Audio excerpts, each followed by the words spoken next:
Hey, what is going on, guys? It's DK back at you with another video here to break down the 7-game NBA main slate on Friday. I also cover content for NFL, daily fantasy sports, and for player props. If you guys are looking for more content, you can check out my premium linked in the description. All my content is over on OddsShopper, whether it be for DFS content or for props.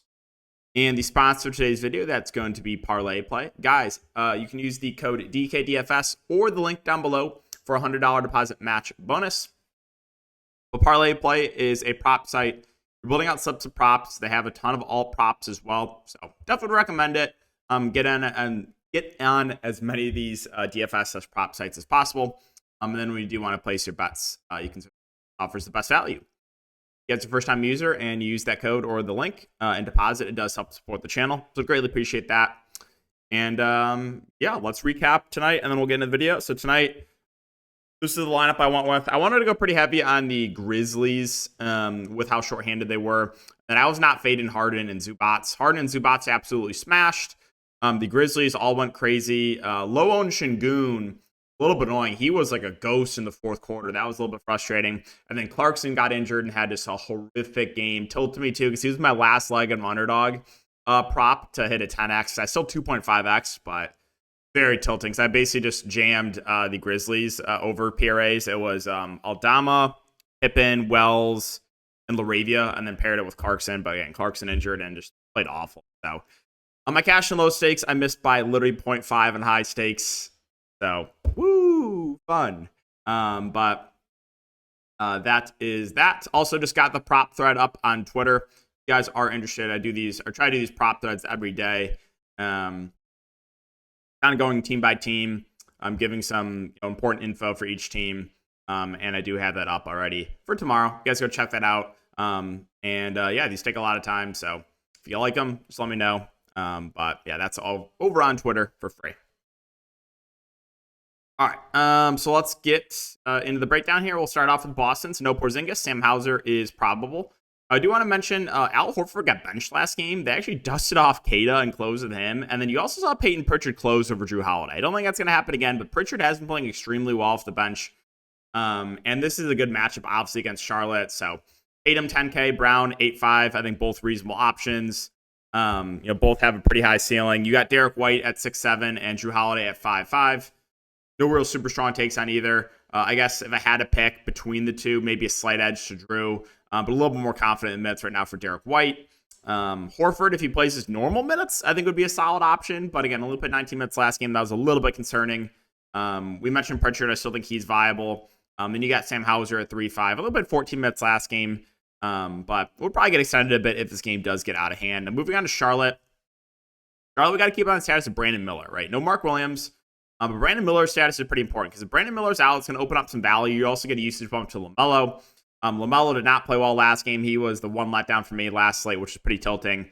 But again, he gets a nice bump in usage with Brandon Miller off the court. And then you get more minutes for guys like Martin and Mann, and Green and Curry, guys like that. Mann's played extremely well off the bench. I think he's in play either way, but would look better if Miller's out. Nick Richards also played very well this season. Full disclosure, I did under on him last game on Prize Picks, and he just literally had the game of his life. Going for 24, 14, 4, 4, and 1. So, woo. But, yeah, if he avoids foul trouble, he's going to play big minutes. Anything else? Not really. Again, the Brandon Miller news is important, though. Keep an eye on that. Orlando, you got no Paolo, and Franz is questionable. That's huge news. Now, my guess with Paolo out is they probably move Jonathan Isaac into the starting lineup, but they could start a lot of different guys here. And then Franz, if he gets rolled out, that would like change the entire slate. Then we're going to have to be looking to a lot of Magic, unfortunately. Suggs would probably lead the team in usage. You would get Cole Anthony would probably have to play a lot more to need offense. That would be crazy if Franz Wagner gets rolled out. If Franz is in, the ceiling is very high in Franz without Paolo. However, again, tough matchup plus some blowout risk on the road here. So yeah, this Magic team could get very interesting if Franz is out, but again, curious to see who they start, but I think just like a lot of guys will get some more run. Like, again, I think you're going to see more Cole Anthony because his team needs offense. I think Jonathan Isaac will see more minutes. You'll probably see more Anthony Black, maybe a little more KCP. I think Jet Howard could definitely get dusted off and play more. So, yeah, let's move on to Cleveland. Cleveland, pretty boring team to talk about. No Max Strus. Starters all reasonably priced with Mitchell, Mobley, Allen, and Garland. They're all in play. Again, we kind of know where the offense is coming from. LeVert is the one guy playing, decent minutes off the bench. Feels priced about right. So, honestly, there's not a ton to talk about here for Cleveland. They're, again, very, very boring team. They're filler plays. You want to land on one of those guys, fine, but I'm not going to go out of my way to. Now, for New York, no Mitchell Robinson, no Achua. Carlton Towns is questionable. That's big news with Cat. If Cat can't play, you should get Jericho Sims in the starting lineup, and then Huck Porty would probably be the backup 5. Both would be good plays at the flat min price each. And then you would get a usage bump to Brunson and the other starters. So Brunson would be the clear top option. He would look even better. He already looks good, in my opinion, 8-4, but he'd look better if Cat gets rolled out. Guys like Bridges, Hart, OG would look a lot better with Cat out as well. If Cat plays, I like him. Cat had a huge game last game in a tough spot there against Miami. Now he gets the Pistons. So we know the Knicks run a tight rotation. Brunson, Cat both look good. I think Bridges, Hart, OG, all reasonable plays in the mid-range. All should play big minutes. Miles McBride is the 6th guy off the bench. He in a competitive game, probably plays some in the neighborhood of like mid-20s minutes. So I think he's a reasonable value play. Moving on to Detroit. Detroit, no Thompson still. Starters getting good minutes. Cade, Ivy, Duren, Tobias, and Tim Hardaway Jr. They're all getting good run. I like the ceiling on Cade. He's playing good minutes. He has the ball in his hands a ton. So I think Cade is a reasonable play there at the top. Jaden Ivey is 6.2. He should play 30-plus minutes, assuming no blowout. Jalen Duren got massive foul trouble last game, fouled out in 11 minutes, but assuming no foul trouble, he's going to play around 30 minutes. Again, we already talked about Harris and Hardaway. They should play big minutes. Stewart's playing the backup 5. Again, he had a big game last game, but that was with Duren getting in foul trouble. Not really anything else to note here off the bench. Like I said, the Pistons playing the starters pretty good minutes right now. Sacramento also running a very tight rotation, basically playing 8 guys in a competitive game. This is a really good spot for Sacramento. So I think Sabonis and Fox both look good at the top. 9-6 for Sabonis, 8-6 for Fox. You got DeRozan and Keegan Murray in the mid-range, both reasonable options. Both should play mid to high 30s minutes. So, yeah, I think both those guys look pretty good. Kevin Huerter's 4.3. Minutes been a little bit up and down, but with Huerter, the minutes upside is there if he's playing well. So, like the upside on him. If Huerter kind of struggles, they can go to a little bit more Malik Monk. But, yeah, Keon Ellis has not been playing as much as I thought he would for this team. That's basically, you'll see a little bit of Trey Lyles in the rotation as well. I think he's an okay punt play. Now, Atlanta's an interesting team to talk about. They are very short-handed. No Daniels, no Bogdanovich, no Hunter, no Vic Krejci, no Kobe Buffkin. I'm assuming they're going to run the same starting lineup, but Trae Young, Jalen Johnson, Capella, Ricochet, and Roddy. And if they do, there's a lot to like here for Atlanta. Trae and Jalen Johnson leading the way offensively. They're just dominating the usage. They have the ball in their hands a ton. 8-4 for Johnson, 10-2 for Trae. I think both look really good. Capella and Okongwu, they're going to kind of split the center minutes. No real strong takes in either. They're viable, but not going out of my way to play them. I do like Ricochet. I do like Roddy for value. Ricochet, 35 minutes last game. David Roddy dealt some foul trouble, played 32 minutes. I think they're both really good value plays. Larry Nance only played a little bit last game. Garrison Matthews played 23 minutes on the bench. I think he's an okay punt. And you just saw a little bit of Keaton Wallace. But yeah, there's a lot to like here from Atlanta. Definitely one of my favorite teams to target. Chicago, Alonzo Ball, Levine, and Jalen Smith both questionable. If Levine misses, my best guess is I would assume who gets the start. But yeah, everyone, like the main guys look better, get a usage bump if Levine is out, like Vooch and Giddey and Kobe White, guys like that. Assuming Levine is in, I think any of the main Bulls are fine. Vooch, mid-30s minutes last couple games. Levine's been playing good minutes. Kobe White, the Bulls are just running a relatively tight rotation. Starters are all getting good minutes. Giddey's the one starter that, the minutes not as high, but he's been a really good point per minute player, right? He's a stat sheet stuffer. He's sub 7K. Like I said, Io is playable either way, but would look a lot better if Levine gets ruled out. And that's basically it for the Bulls. If Jalen Smith can't go, I would assume that Sanogo probably gets the backup 5. That would be my guess. Summer League legend there for the Bulls. Moving on to Brooklyn, no Bogdanovich. Trent Watford is probable. We'll see if he's going to crack the regular rotation. Also want to keep an eye on the status of Nick Claxton. I played 26 minutes last game in overtime. They said he was still on a limit. He didn't start last game. I think he could start this game. We'll see. But yeah, Dennis Schroeder, we got to start with him. He's played extremely well, playing good minutes. Has the ball in his hands a ton. I don't think he can continue to shoot this well, but Yeah, can't deny how well he's been playing. Cam Thomas at 7-2 is playing big minutes, getting a lot of shots up. We know he has a very high ceiling. Ben Simmons is 4.6, good point per minute player. But the issue with Ben Simmons here is the minutes kind of capped in the mid-20s. So he'll be productive, but you don't really have the minutes ceiling for Ben Simmons. Cam Johnson should continue to play good minutes. I don't mind Dorian Finney-Smith for value. He has a very secure role for this team. You want to take some shots in like Jalen Wilson or Zaire Williams. I don't think it's the worst idea.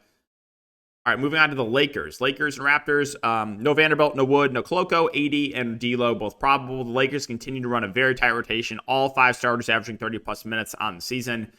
Anthony Davis in a really good spot here. If you want to spend up for him, I think it's totally reasonable. LeBron at 8-8. It's been a little bit up and down this year. He had a 170 fantasy point game, and then every other game's been sub 40 fantasy point. Reeves has played very well for this team. He has a pretty secure role. I think he's a good player in the mid-range. D'Lo's been a little bit up and down, but again, minutes should be there for him in a competitive game. Rui Hachimura is 5.3. He should continue to play 30-plus minutes. So I think any of the main 5 guys are viable. Jackson Hayes has been playing a little bit alongside AD, but he's only center eligible. It's kind of tough to prioritize him. You're going to have Dalton Connect be in the rotation. I think he's like viable for value, but you'll probably get better value opening up. All right, Toronto. So Toronto's another team is pretty short-handed. No Bruce Brown, no Olynyk, no Scotty Barnes. Emmanuel Quickley is doubtful. Spent a lot of RJ Barrett. RJ Barrett should be leading the team in usage. In 33 minutes last game, went for 31 points, 8 assists, 4 boards. So like the ceiling a lot here in RJ Barrett. Jakob Poeltl, assuming no foul trouble, should also play big minutes. So I like Poeltl and RJ Barrett quite a bit here. David Mitchell got in some early foul trouble, but still played 28 minutes. And 11 assists. I think he looks pretty good. Grady Dick is 5.5. He played mid-30s minutes. I think he's reasonable. You did see Mogbo get the start actually over Agbachi. He played 25 minutes. Agbachi off the bench played 29 minutes. My boy Boucher played 17 minutes. We know he's a good point per minute player. He's reasonable. Jamal Shed is 4K. He'll probably back up Davion and play high teens minutes. So another team that, is pretty short-handed, but a good amount to like here, assuming they can keep it competitive. And finally, the Pacers and Pelicans. The Pacers, Miles Turner and Andrew Nembhard, both questionable. If Miles Turner can't play, you're going to get Isaiah Jackson starting, and then you're probably going to get a lot of Siakam/Obi Toppin at the 5. Then Andrew Nembhard is questionable. If he misses, I would guess they probably throw Ben Shepherd in the starting lineup, just because like Shepherd's more a defensive guy and kind of fits if there's no Nembhard. But with Nembhard off the court, or Nembhard only playing 5 minutes last game, you saw 22 potential assists last game for Halliburton. So wanted to note that. Also, again, that game went to overtime. Halliburton would look better if there's no Nembhard. Again, Isaiah Jackson would be a really good value if there's no Miles Turner. And then Obi Toppin and Siakam will look better. With Miles Turner himself plays, I think he's a little bit underpriced there at 6'4". But yeah, another team we'll have to keep an eye on the news there. And finally, the Pelicans. We want to talk about short-handed teams, huh? No DeJounte Murray, no CJ McCollum, no Trey Murphy, no Herb Jones. Hawkins, Messi, and Daniel Tice are all questionable.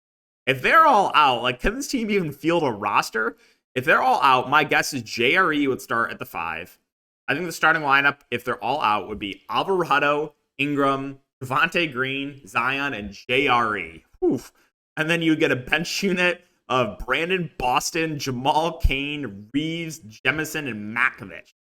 Oof. Ooh, that is disgusting. But if Hawkins and the 2 bigs are in, should get Hawkins in the starting lineups. Last game they started Alvarado, Hawkins, Ingram, Zion, and then Daniel Tice.